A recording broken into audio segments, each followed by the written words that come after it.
Hello, welcome again to Mediterranean Archaeology. This week we're going to be talking primarily about Greek and Roman cult and ritual.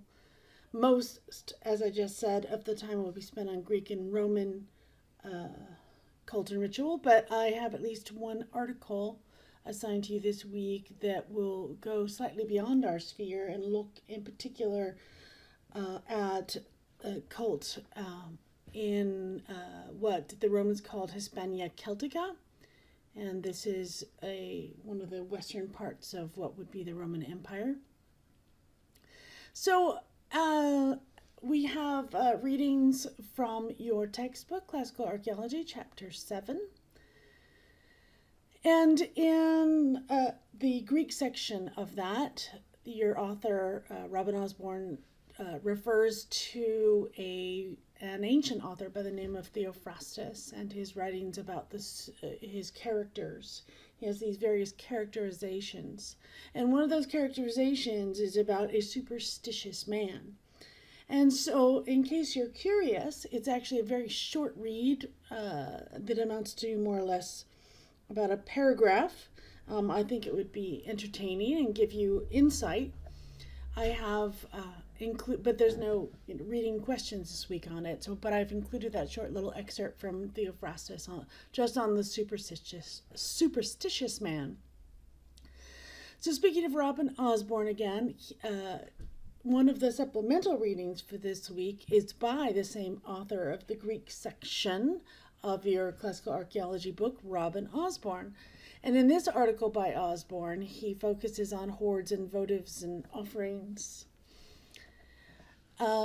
There is another article by an author whose last name is Ceccarelli, who focuses on Roman votive objects. So the two articles are complementary to each other, especially with respect to votive objects. And finally, a third article, as I mentioned before, focuses on cult in Hispania Celtica. And all three of those supplemental readings, I think, are relatively short. I've purposely put the page numbers, well, it would be proper anyway, but in those citations on our Canvas page, the longest is about 10 pages. So on all of them are quite good, concise readings. In addition, this week we have our regular weekly reading questions. Also, we have a discussion on a audiovisual that I've posted. It's sort of a long audiovisual, which is why I've taken great pains to make sure my own lecture today is not terribly long. The audiovisual is about an hour long, a little under an hour. You can go ahead and skip the initial introductions of the speaker, which is like the first 4.5 minutes. And you're welcome to skip the questions at the end as well. It's at times difficult to read. I'm sorry, not read, but actually, hear the sound. And she has a proper English accent, so it may be a little bit challenging. I'd considered making that your primary audiovisual this week, but because of those challenges, I decided that I'd better make sure I made certain points very clear for you, as I will, I hope, in my own presentation. So we have a brief discussion in the usual format on that. Two other things I want to bring to your attention. One is that your research paper is due at the end of this week. I need everyone's paper so that we can then start on presentations in which we're all going to share, you're going to share the knowledge that you've gained from your paper with your fellow students. And finally, as an additional resource, I thought I'd bring to your attention the Favasai project, which is a database that's being built and it's mentioned in certainly one of your readings. And it's a database which is meant to include all the votive objects found in the Roman sphere. And without further ado, let's continue. So temples, mostly, yes. I could talk a lot about a lot of things actually with respect to religion, but it would take weeks. And so I'm trying to keep this short. So I'm focusing mostly on what your authors focused on in your classical archaeology readings, and that will be the temples. I figure you're getting enough on votives in the various supplemental readings that you're going to be reading for this week. So temples is plenty enough. Now occasionally I'm going to also offer some other information that was also mentioned in your reading. So I will show you a little bit on treasuries, which is a 6th century phenomenon.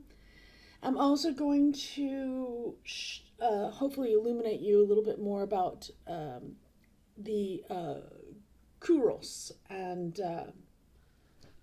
the development of that, and it's placed in the realm of Roman and Greek, Greek cult. So here we go. Temples. Yes, temples didn't always exist. And as the speaker of the audiovisual that I've assigned to you this week will point out in her title, why did Greeks build temples? It is sort of curious as to why they ever existed in the first place. Why did a people, a culture, suddenly require building these huge monumental structures dedicated to their gods? The gods that they were able to worship prior to that without these big structures. We haven't really answered all those questions. Various people have different ideas about it, that's for sure. So archaic Greek temples, first time we see them in the archaeological record, they appear to be made of wood. We know them from the post holes that we see, and we can see the outline of an architectural structure. Later, they changed to making them out of stone. In particular, marble is their stone of choice. At first, when they started making them, only the lower courses of the wall were in stone, and the upper courses were of mud brick. When they started making them of stone, then later, the entire wall was made of stone. And on top of all this are sculptured decorations. Now we're going to talk about sculptures here as well, because there's a couple of different kinds of sculptures that we see in these temples. And we'll get to that in just a few moments. So I'm first want to prompt your brain and bring back to your attention a site that we looked at last week. We were looking at domestic structures. And in looking at domestic structures, we looked at the site of Eretria. So I've given you virtually the same slide in hopes that it will be, refresh your memory the way I've presented it again. So if you recall at Eretria, we had this apsidal structure here. And this is the one that your authors last week were talking about. I think it was Lisa Nevitt talking about this apsidal structure and talking about it as a domestic structure. And I'd also made a comment when I was showing you this in the presentation last week that there's some question about the structure with respect to the possibility of it being a structure where cult and ritual also were activities, not just domestic activities. And that's still entirely possible. I mentioned last week, and I'll just reiterate here as well, that a later structure, this apsidal structure, eventually replaced the smaller apsidal structure. At this point in time, this hecatompedon, right, 100-footer structure, seems to have been used almost exclusively for cult activities. And it is later replaced by this rectangular structure, which we know in the Archaic period that is towards the end of the Archaic period, 6th century, I believe, you get the rectangular one. And that's going to be a temple. Here's the dates right on top. It's the Temple of Apollo. So, yay, I'm right. Hooray for me. So, reminding you of that. And that's referenced in your readings as well. So we see in that change from wood to stone, right? And from these apsidal structures, even that had stone bases and then mud brick, on the outside, a transition, as I said before, to all stone structures. And this is more than a transition. This actually happens quite radically. So all of a sudden we have people building temples, number one, and then changing them into these monumental projects made of stone. So we go from very few structures to a great many in a very short period of time, and we go from structures that did not last very long to those that were all but timeless. So architectural choices in the building of these new temples were many. And it's interesting to see that at first we tend to have two major schools of design, whereby they consistently make the same architectural choices. Your author discusses this and discusses the connections between these areas that are making temples and the influence on each other for these designs. So some of those choices will include columns, particular types or rather styles of columns. They'll have columns, but different styles. Styles of capitals on those columns. Size of their structures. Number of rooms or areas, except with respect to the cella, which we'll talk about more. The cella is the room that holds the cult statue. The number of columns, the exterior spaces, and eventually we're going to get associated structures to these temples, and they'll eventually spread out, into these rather complicated complexes. So, as I mentioned before, Kella is an important room for the cult statue. These are essential parts to all of Greek temples. So here's the Kella. Here I've outlined it in purple. This is the place for the cult statue. Sometimes it's referred to as a naos. Kella is actually a Roman word, and naos is a Greek word. The pronaos, i.e. pro before, right? The before the naos part is right here. This is the porch, the part that comes before the naos. Doric temples also have a back chamber that Ionic temples are not going to have. And that is the epistodomos, which is right here. I'm not going to go on about all the other names here that are included in this particular plan of a random temple.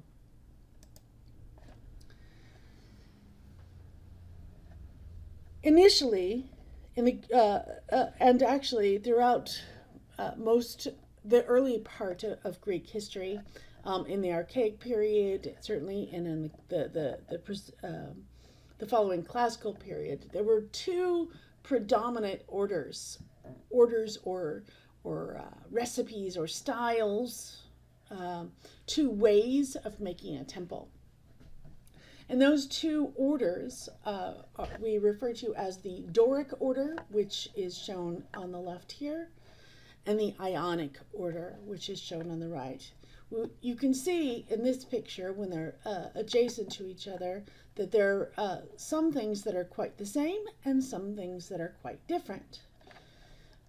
Basically, if you're looking at the external, line of the building, if you were going to make sort of just a shadow drawing of it, they wouldn't look terribly different, except for this one juts out a bit more there, right? But looking closer, you can see that there's a lot of differences. Sure, they both have an apsidal roof.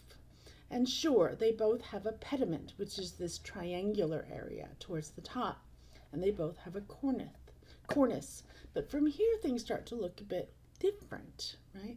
With the Doric temples, key characteristics, if I was going to ever look for three things, maybe, keeping it simple as possible, if I was going to look for three things that are most telling of a Doric temple, I would look for the triglyph, the metope. In this area, we'd see all kinds of sculptural decorations. I'll be showing you metopes in this presentation. And I would probably look at the capital, the top of the columns here. I might look at the actual fluting as well, because you can see that that's a little bit different between them as well. I'm going to talk about each of these orders in greater detail. But also this space, I think, if I was looking at the iconic order, again, I'd be looking at the top of these capitals, right? Because it's very different, you can see, from the Doric order. And I'd be looking at the top here where I'd probably have a continuous frieze, i.e. a long sculptural, perhaps narrative story that takes the place of this entire area across the building, as opposed to this alternating triglyph metope pattern here. And I think the third thing I might look at, it would be the base of the column, right? So I'm looking at the capital. So I think for my three things for Ionic might be going perhaps backwards from bottom to top is the base of the column, the capital with the little curlicues, and the space here that would offer probably a continuous frieze, right? So those are the three things I would look for in either of these as the specially telling characteristics as to what particular group of people made this and what style they were following. So let's look closer at these orders. Doric order in particular is what we're going to focus on first. And this is most popular in mainland Greece and in the West. When I say the West, we're talking about the southern, where Greek colonies are formed in the southern part of Italy and on the island of Sicily.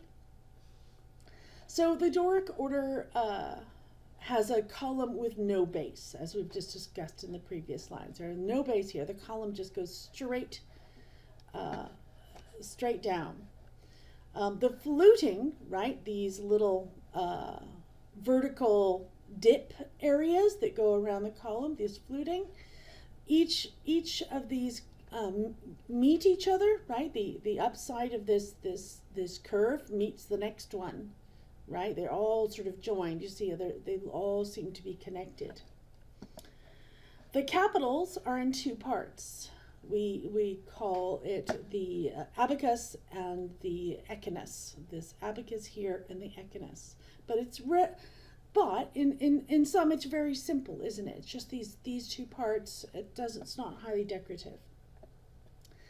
The entablature, which is this whole section here, right? And no new terms, consists of three parts: a cornice, a frieze, which is this middle part where you get the triglyph metope pattern, and the echinus, which is just below. So as I mentioned before, the Doric order, it doesn't, well, I shouldn't have put the frieze here, because in a way it doesn't have a frieze, but it just doesn't have a continuing frieze. This particular area where you would see a frieze in an Ionic temple, you have that alternating section. I think it's easier to see in this picture of an actual temple, where you can actually see that pattern continues all the way across. Triglyph, the reason it's called a triglyph, usually because there's usually just three of these here, which is weird that it shows more in this drawing. You can also look close at these the columns here, right? And you can see that the fluting, right, meets up to a point between as each one joins together. The metopes, these areas here that appear blank in this particular temple that we're looking at, are usually have like a decorated plaque on here in between each of these triglyphs.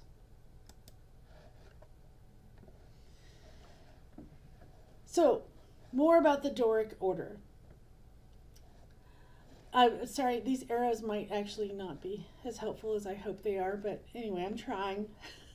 So the horizontal gap stone above this, triglyph metope arrangement is the cornice.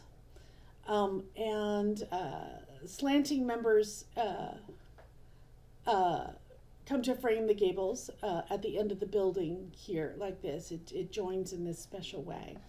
And then this often allows for the pediment area, this triangular space. This triangular space is often decorated. Early on, when they started building temples, this area is done in relief sculpture, which means that it is only done in a surface area. Later, it's done in the round, i.e., you could look on, look 360 degrees around the sculpture and see that the whole thing is sculpted front and back and sides, etc.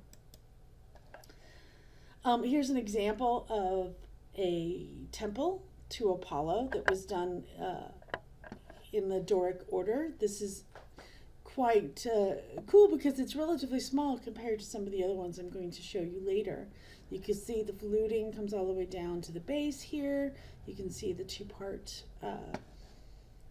capital. So just at a distance, I mean, honestly, just looking at those two things, reducing it from, perhaps even three things to two things, you can say, it's Doric. Another temple in the Doric order is the Temple of Artemis at Corcyra. This is a temple that was erected at the beginning of the 6th century BC, 580, as I say here. This has a relief pedimental sculpture. Again, you see how you couldn't get behind it. Those, I know some of you who are perhaps have more experience in art history are rolling your eyes at me trying to explain the difference between relief and sculpture in the round, but forgive me. We all might not all be on the same page. So you can see that I couldn't look behind here, right? So in other words, the sculptor has taken away the stone in this area and left remaining the figures. So this is a pedimental sculpture. Like I said, in the earlier period, they were done in relief. Here's also a plan of this particular temple. If you notice, it is substantially more columns than the one that I just showed you. And it's got all the features of a Doric temple. So, looking at the other of the two dominant orders, we'll look at the Ionic order, which is popular, especially in the Near East and in the Aegean Islands. Those islands in the Cycladic Islands in particular. So the columns differ because the columns have a base here. Do you see? And the flutes, the fluting on the columns are narrower, and they're sort of separated, right, by a small vertical flat space as opposed to joining side by side. The capitals are much fancier. They are they have joined volutes. This little swirly bit is a volute. This is a volute, and this is a volute, and they're connected together. Underneath these volutes are what they call palmettes, which are like leaf type looking things that are supposed to be a stylized form of like palm leaves. The architrave comes in three pieces, as you can see here, with the fasciae. And the frieze, this part where it was triglyphs and metopes in a Doric order, is continuous in the Ionic order. Sometimes this is decorated with figures, and sometimes it's denticulated, i.e. given a sort of tooth pattern that continues across. An example of an Ionic temple is this little charming temple of Athena Nike on the Acropolis at Athens. Construction started with this in the Archaic period. We can tell it's an Ionic temple because it's got some. Though remember, I said if you're going to just focus on three particular characteristics, make it easy. for us, and that was the bases, right? The capitals and the frieze. I mean, it's just got all of it, right? So it's got a base, as opposed to the Doric, where the column met all the way, went all the way down without a base. It's got the volutes and the capitals, and it's got a frieze with continuous frieze. You don't see any triglyphs or metopes up here, do you? It's just this continuous frieze. Pretty stock standard Ionic order temple. It's a small one, but it is Ionic. In the West especially, and I show you these ones from Paestum, Posidonia, out of convenience, we often see a lot of experimenting with temples. Sometimes perhaps making them a bit larger, or we'll sometimes see the things that don't fit our standard mold so perfectly when it comes to trying assigning it into either the Ionic or Doric orders. These both are largely Doric, as you can just look at the certainly with respect to the columns and capitals, right? So, but you can see some of them are really, really gigantic. And as they mentioned in your textbook, it seemed that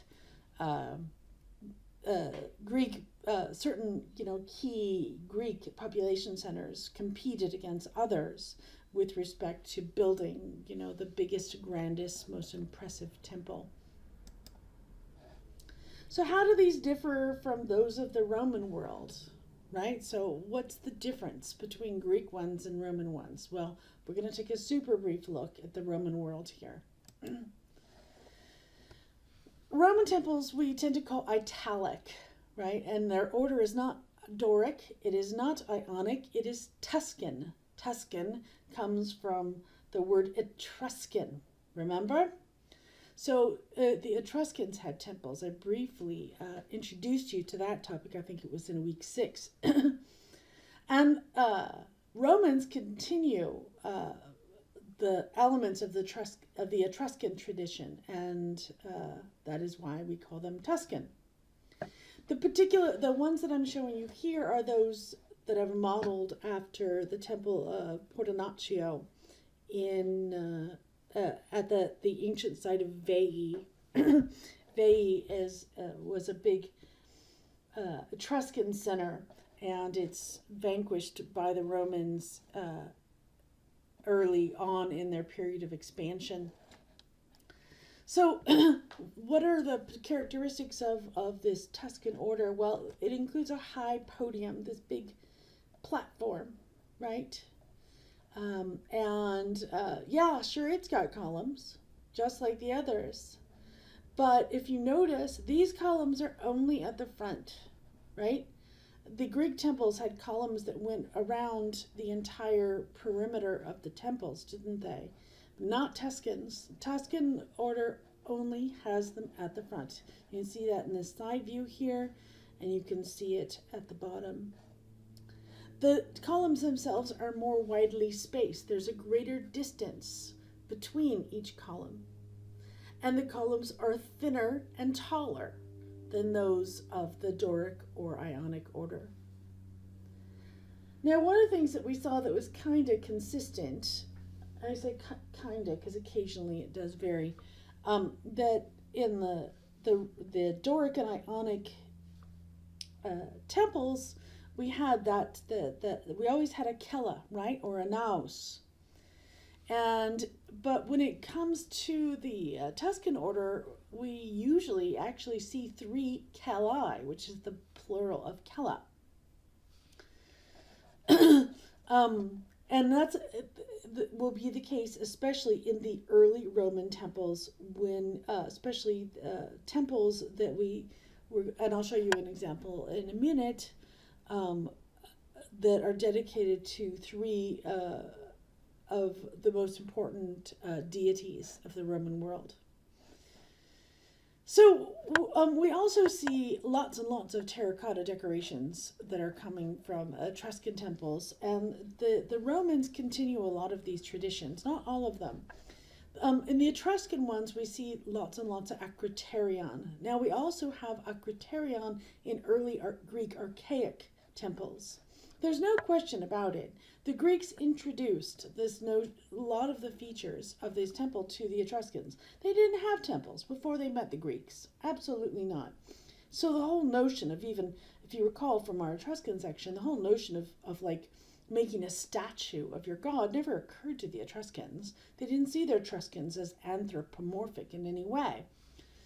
But having, met the Greeks and associated with them over long periods of time, because remember, the Greeks moved in just to the south of Etruria and built their temples.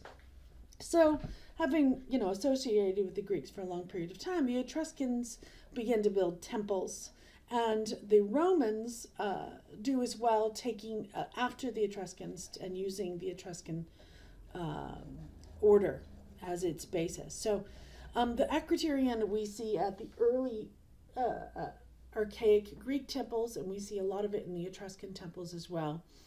We also see antefixes, both in those early archaic Greek temples and the Etruscan ones, as well as revetments. Now, I've given you an example of each of these three things here.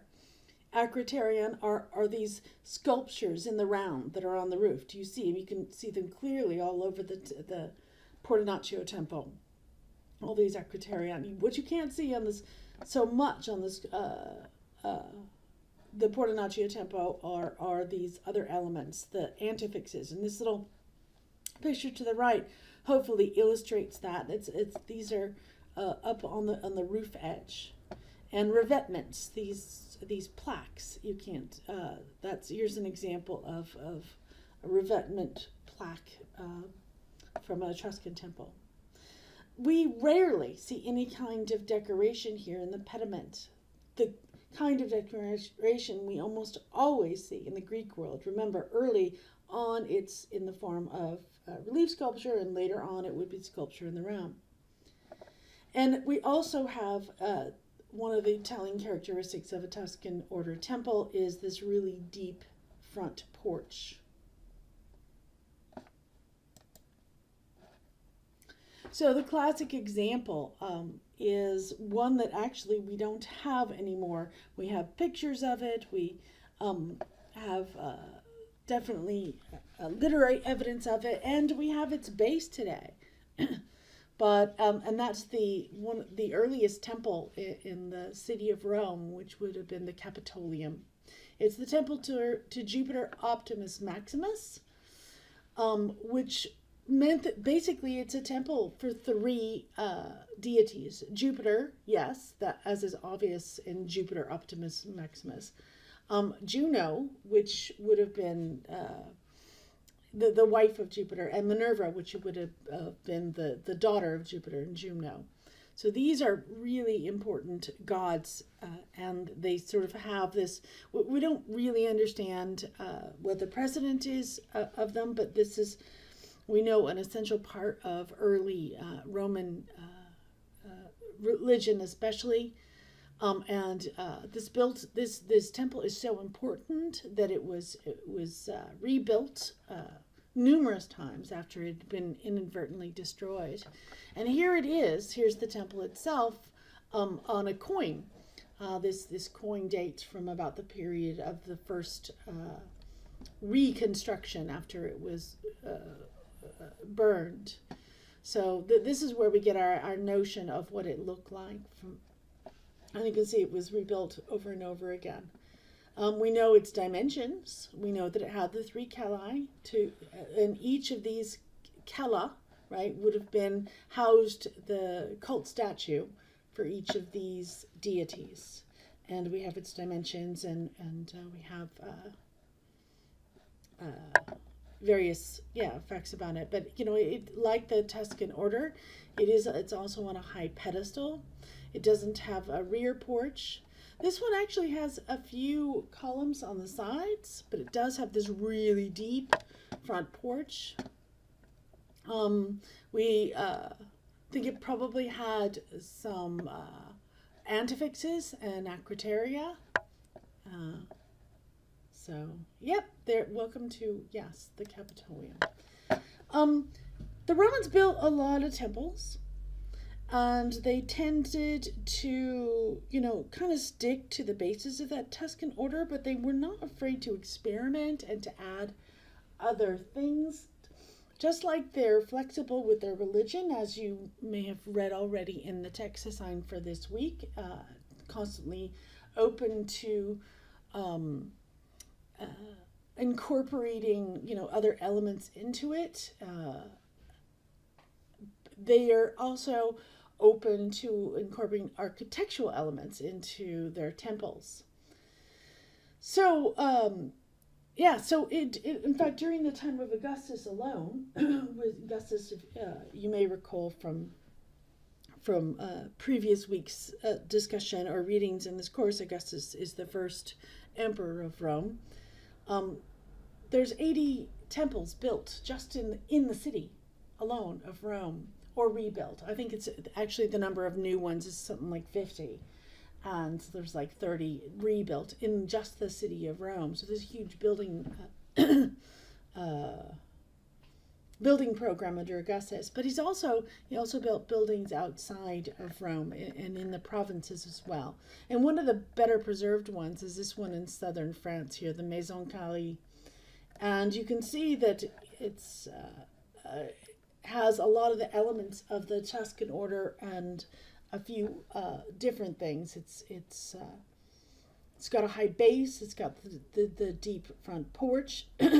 Sorry, no back porch. The columns on the side are not whole columns. They're what we call engaged columns.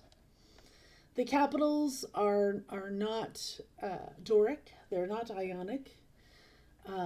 Instead, they're new, more highly decorated capitals. After the Doric and Ionic, the next phase of capitals are Corinthian capitals.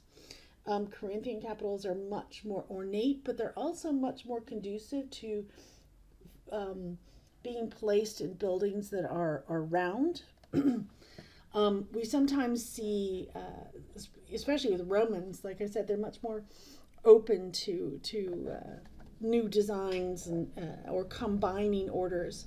Sometimes we see various kinds of orders within the same structure, even especially with Roman temples.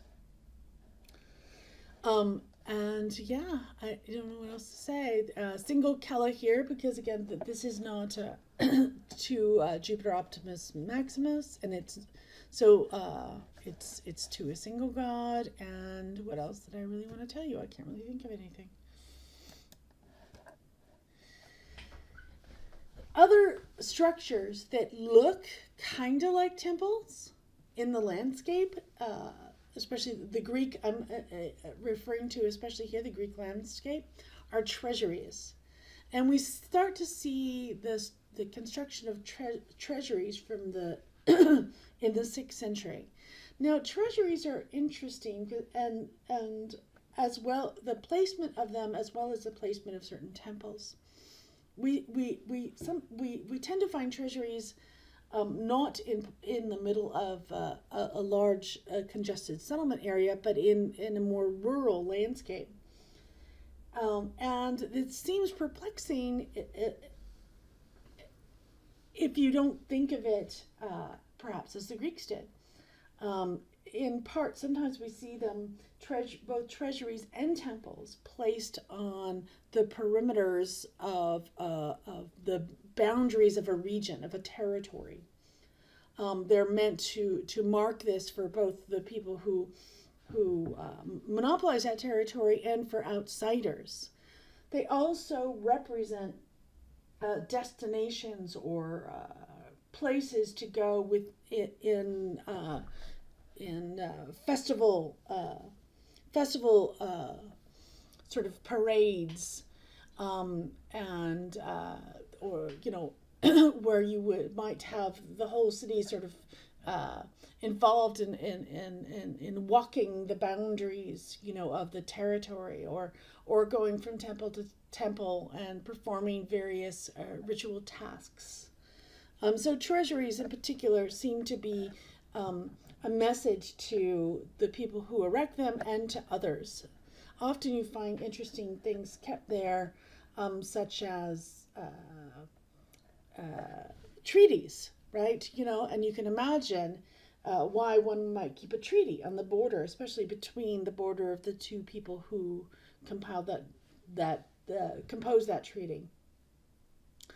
The one depicted here is a reconstruction of the treasury of the Siphnians in Delphi, which was erected about 530 BC.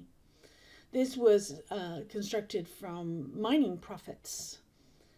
The original version had just columns in the front, and later they were replaced by these female figures, which you can either call caryatids or chori. So basically, in the place of fluted columns, you actually get effigies of females. By the way, here, do you see the acrotarium on the rooftop? I told you they were in archaic temples. Oh, another thing I want to bring to your attention, because for many people it's new, they're not aware of it. The reason this is in color is that Greek and Roman temples were in color. That's right.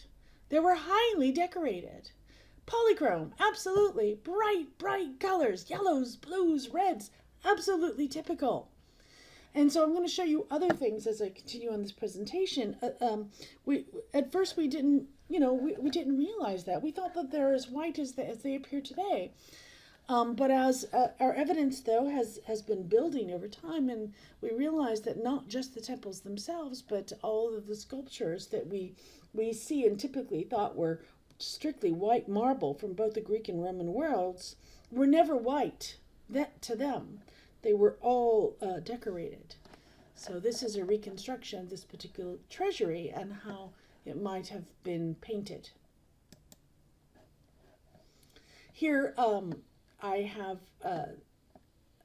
shown you what we have left with respect to the pediment, the east pediment on this of this particular structure, and this scene shows Hercules and Apollo struggling for the Delphic tripod, which is would have been a special prize. The gods are fighting to see which one of them will win the prize. Here's the north frieze. Now, I should have put a temple here because I'm still in the treasury of Siphnians, right? So going back here, the frieze, remember, that's this part. When I'm talking about the pediment, I'm talking about the triangular bit, right? So obviously, this is the other side of this building, right? This is west and this is east. So then north, let's see if I can get my compass right, would have been this side we can't see, of course. So looking at this, here's the north frieze, and this is the action on the north frieze at the bottom. And here is the east frieze. The east frieze shows the battle at Troy. You can actually see some of the paint in here. Do you see it? Sort of this red. And here we see this battle between gods and giants, and apparently a big lion who is also involved. These are both in relief. And sort of in some, this is not an art history class, and I've already given you probably more architectural information than you want, and so I'm certainly not going to give you more. But I just wanted to offer you this slide as a summary that we have talked about the capital, the Doric capital, which is a relatively simple capital. And we've also talked about the Ionic capital, which showed the joined volutes, right, with the palmettes underneath. And I didn't mention it, but if I go back and look at the Roman stuff, you'll see that it's even simpler than the Doric, and that is the Tuscan style. The structure that we looked at the Maison Carrée in Nîmes, France, had Corinthian columns, and those look like this. And in the very later period, we see that another sort of composite, sort of like a amalgamation of various different styles into one happens, and this is in particular in the East. This takes on, becomes popular. Places like Pergamum. All right, so that's enough about architecture, and I want to, on the other hand, I want to talk about a little more about the sculpture found on various architectural works, on the temples in particular. I've talked about Doric temples and their triglyphs and metopes, but I haven't really shown you any metopes, so I'm going to show you some.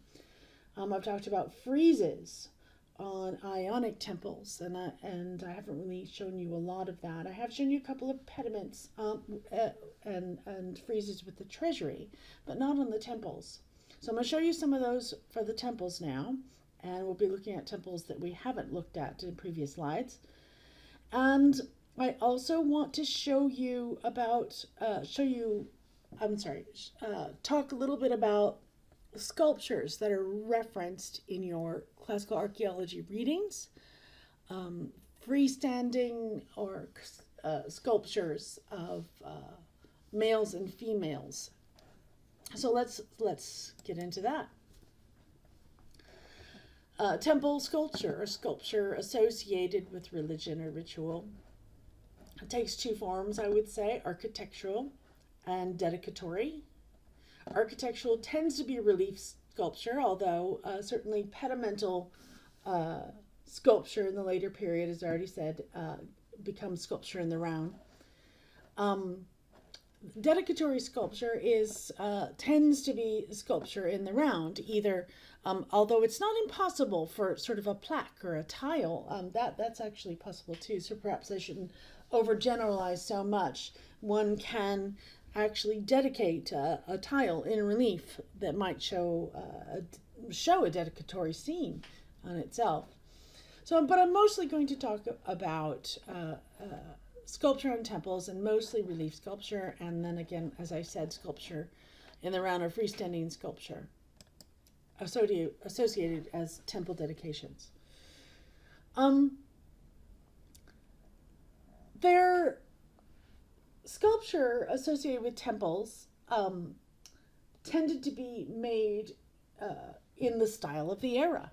So when we initially see temples being built in the Greek Archaic period, if you recall, that sort of 8th to 6th century BC, we see them being made in what we would consider archaic style. But starting sort of like the beginning of the 5th century, we see this kind of radical change on how these things are decorated, and how the Greeks' approach to depicting things like the human body, and so I think one of the temples where that is really most apparent is this particular one I'm going to show you here, called the Temple of Aphaia at Aegina, and you can see here in the map where Aegina is. And this temple is constructed about 470 BC, which is sort of fascinating in that it's right at the so we see basically it's right at the change when we see things moving from an archaic way of depicting scenes to a classical way of depicting scenes. And so much so that we can see on one pediment on one side a very archaic looking scene, and then the other side something that looks very classical. And I think I'm hoping that I'll be able to make that really clear to you here. So let's take a look. So there are two pediments, right? The front and back, or in this case, west and east. And we're going to take a look at the surviving sculptures from these two pediments. So the west pediment is the one that is more archaic, and the east pediment is the one we consider more classical. So what am I on about? Well, it's interesting that we actually see quite similar poses or similar contexts for some of the sculptures in the West pediment as we do the East pediment. The older style is here. This is in many ways, especially when it comes to the head, we'll see when we're looking at freestanding sculpture how it's looks very much like this archaic kouros. But the sculptor on the other side of this structure, right? So there are two different structures that are actually created very close in time to each other. Is exploring new ways of depicting the human body. This one is very stiff. Sure, we can see a little bit that he's got some muscles, but it all almost looks robotic. And this sculptor is trying to create something that's much more fluid and relaxed and more real.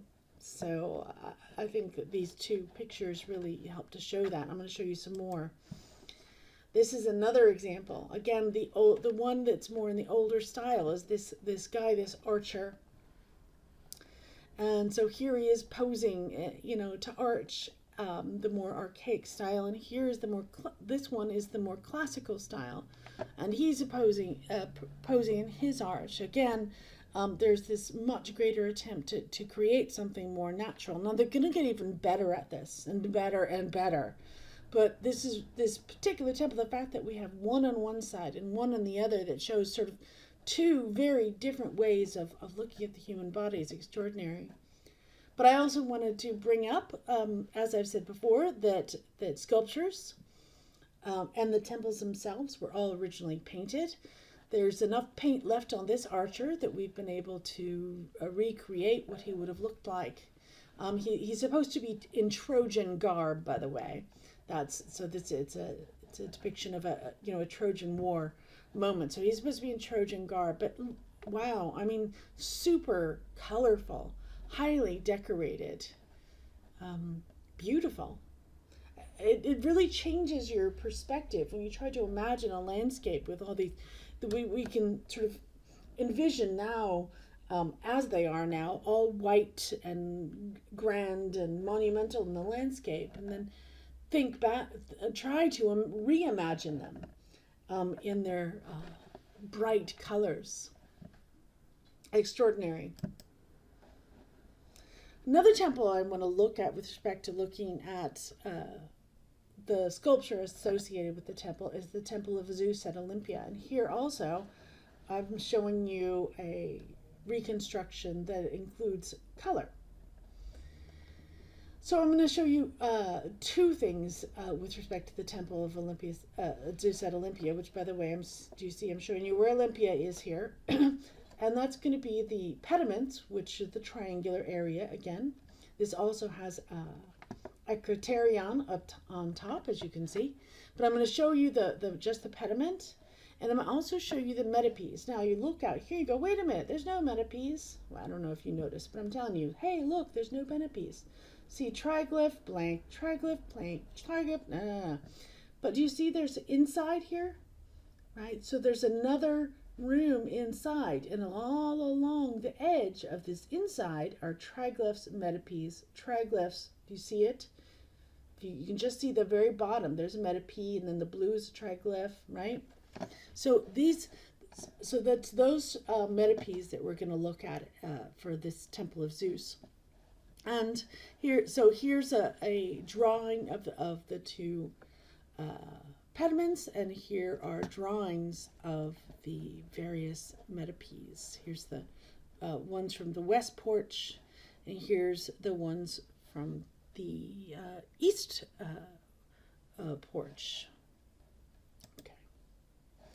So looking at the pediments first, I'm going to show you the east pediment, and we're going to take a look at some of the things that actually remain. Here's a drawing of what the entire pediment would have consisted of. All these freestanding sculptures were no longer in relief here. You can see how they're freestanding clearly from this picture. And here's what we've got left of them, which is, you know, bits and pieces. Would have been quite the puzzle to put together, don't you think? And then here is a close-up of just one individual, and you can see he's the individual that would have been sat behind these horses, right here. And so, yeah, pretty amazing. This is definitely not in that archaic style. It's taking the approach of the classical sculptor, in fact, furthering those interests in creating something that was very, well, both I don't want to say realistic or naturalistic and idealistic. How's that? Those are the two istics I'm choosing. Naturalistic and idealistic simultaneously. West Pediment. Okay, so the scene of the West Pediment shows a scene, a mythological scene with the god Apollo in the center, and a battle taking place between the Lapiths and the Centaurs. It's a wedding of a person named Pirithraos and a woman named Hippodamia. And so, I can't remember the myth exactly. I think there's often ill feelings with respect to not inviting certain peoples to weddings. Although I think in the case here, there was an eventual invitation, and perhaps the centaurs drank too much and began to rape the female guests, something along those lines. Greek stories are always rather disturbing in their content. So yes, again, they're using this classical approach to the human body.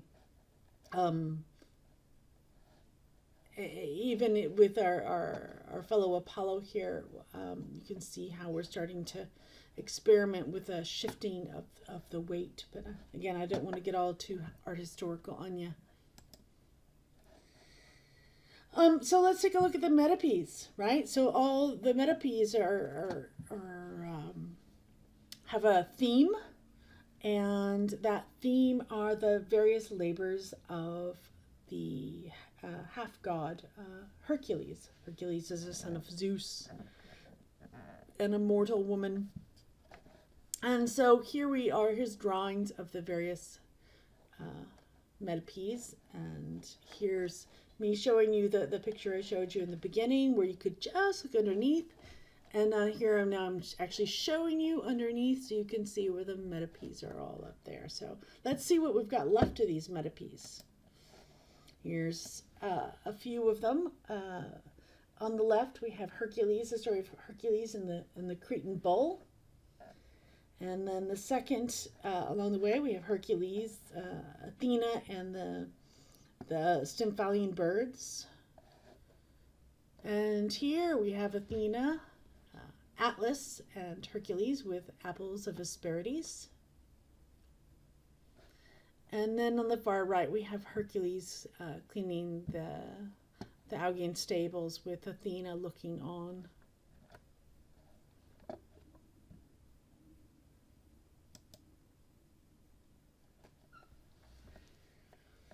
So, I also promised to talk a little bit about sculpture in the round with respect to dedicatory statuaries. I'm not going to go into votives during this presentation at all, but I am going to talk about these near life-size or sometimes greater than life-size dedicatory statues, because they're discussed in your readings. So basically, there's a male and female type. The male is nude, and the female is clothed. Initially, these are in the earliest period they're over life size, but then they get a bit more human-sized and more naturalistic with respect to human proportions.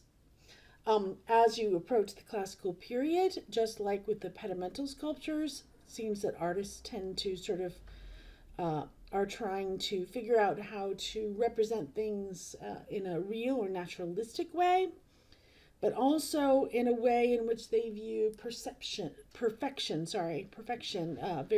something very idealistic, what would be perfect in humanity. The presenting of a male as a naked figure is not something that originates in the Greek Archaic period when these statues do. On the right here is a Greek Archaic period statue, a kouros. But to the left of that are older versions of the naked male. So the notion of a male warrior or a perfect male or an ideal male as one that is presented in the nude is a much, much older tradition. So in fact, we go to the Bronze Age with this fellow here. I also want to tell you something that was mentioned to your authors. While we definitely see these kinds of sculptures as dedications at temples, it's not the only way in which they're used. We also see them used in as markers for the dead, right, in a grave context. Either way, they seem to be in a way, I don't know, propaganda, advertisement for wealthy families, a representative of the wealthy as I say here, aristocratic excellence, and an illustration of their superiority. So these, like pedimental sculptures, and change over time, initially with an interest in sort of depicting something that is much more stiff and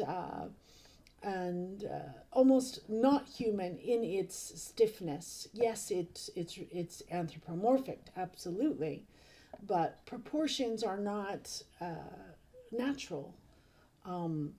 And regardless of the fact that he's put 1 foot forward, you don't see in the rest of the body that the weight is actually on that foot. So that changes over time. And we can even sense that it changes little by little over time. Looking here from this initial statue that's dated 600 BC, just 20 years later, we see some of the same things, right? That the hair is very similar. There's this sort of stiff-fisted arm down the side is very similar. But look, there's this attempt to show abs, right? This guy has been doing some sit-ups. He's got these abs here. So a notion that they want to show the human form more. And then you go 50 years, a jump, and yes, he's still got the fists, right? But there's a much greater effort in trying to depict the human body. Look at that belly button. It looks actually more like a real belly button, doesn't it? And the arms look more human. But yet the hair is still very much the same. 30 years after that, i.e. 100 years after our first one, then things are changing even yet. The hairstyle certainly changed, but you can even look at the hands. No longer are they in fists at the side. He's raised them, and there's an attempt to show the weight on, and the effects of the muscles with that weight. So it's definitely continued interest towards naturalism at the same time, as I said, idealism. Women, however, are not depicted as naked for a very long time. It's in the very first female that's ever depicted naked is much after this, and it will be the depiction of a goddess, Venus. The first korai or korai, which is basically the word for the female version of that, comes about 30 years after we see the first kuros. And one of the early ones here is our Lady of Auxerre. It's interesting to note that their hands, there's a different formula for hands. Remember, though, the males, had their fists stiffly at the side. About the same time as this Lady of Auxerre, we see the Nicandra statue. She also stands, straight up. One imagines that perhaps this arm was in a crossed position like some of the other ones. By 560, right, she's moving both of her arms. The dress perhaps depicts the fashion at the time. And by 540, she's looking a bit more natural. You actually get the notion that there's a female body underneath the clothes, at least. There are bumps in various places.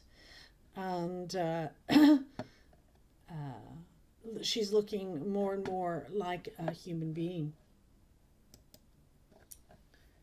Here's a further examples of this transition, of some of the things I've already talked about. Again, the dress seems to change over time. The interest of artists in drapery seems to be more and more evident over time.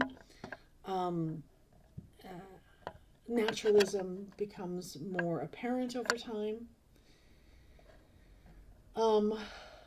Yeah, that's all I think I really want to say about this. But she remains clothed. And that's it. Yes, I could go on. In fact, I did an entire course for the art department, an entire course on ancient art from the Greek and Roman world. So I have obviously left a lot out. Even in just the realm of religion and cult, an awful lot has been left out. But I'm glad I had the opportunity to at least show you some of the things that were talked about in your reading and give you some visual examples to go along with the text that you've read. And until we meet next time, bye.